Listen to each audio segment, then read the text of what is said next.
北の最果て雪山での一時撤退を余儀なくされた魏帝国。しかし魏帝曹操の波動が止まることはありません。視線を真逆の南方へと向けた曹操は未知の熱帯、そして豊穣な海を求めて南海へと軍を進めます。そこは漢王朝の権威が届かぬ独自の文化が息づく地。魏軍の鉄騎が南の密林を赤く染め上げようとしています。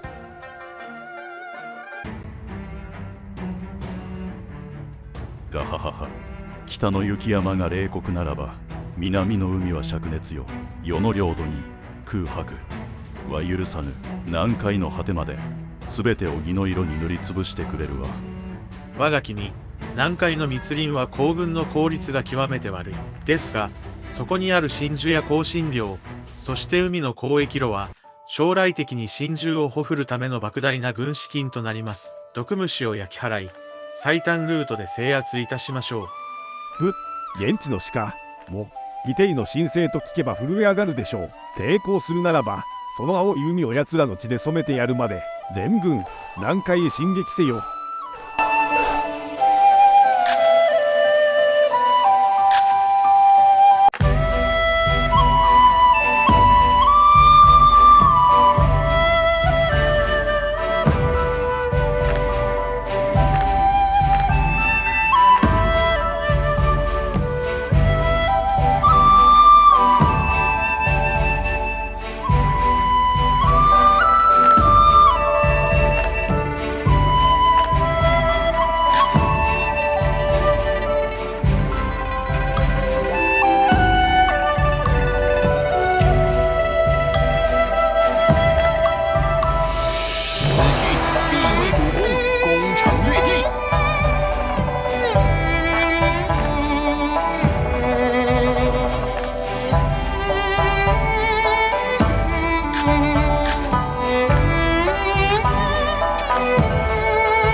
期，击溃敌军。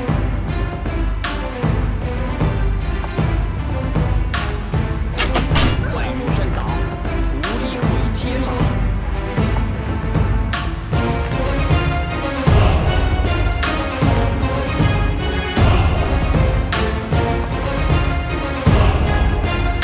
击溃敌军，击溃敌军。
无力回天了。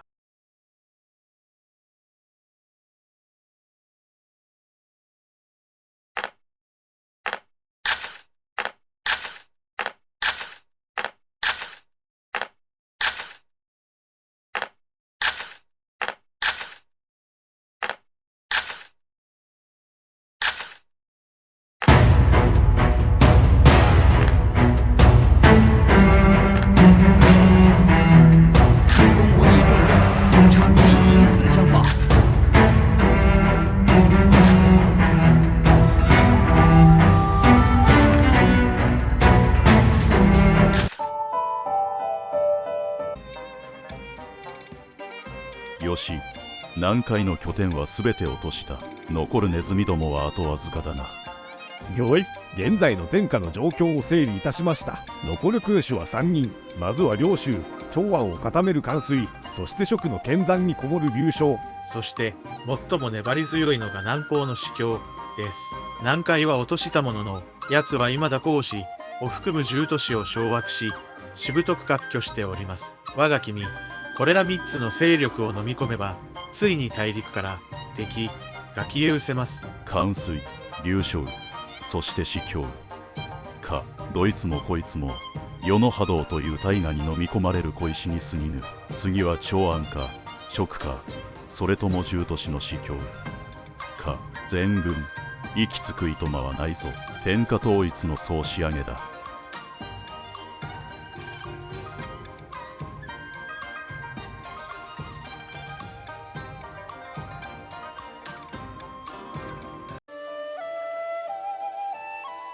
ここからは今回魏軍が制圧した南海にまつわる史実を解説します。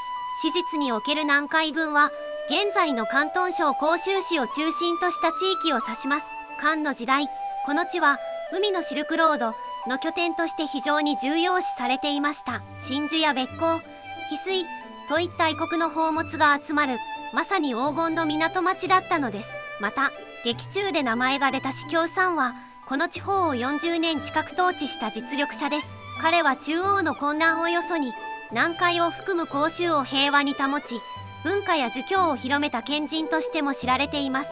曹操様も史実では彼を高く評価し、形式的ながらも大使の地位を安堵していました。ゲーム内では10都市を誇る大勢力ですが、魏帝国の圧倒的な物量の前ではその平和も長くは続かないかもしれませんね。以上、第14話歴史解説でした。天下統一へのカウントダウンが気になる方はぜひチャンネル登録をお願いします。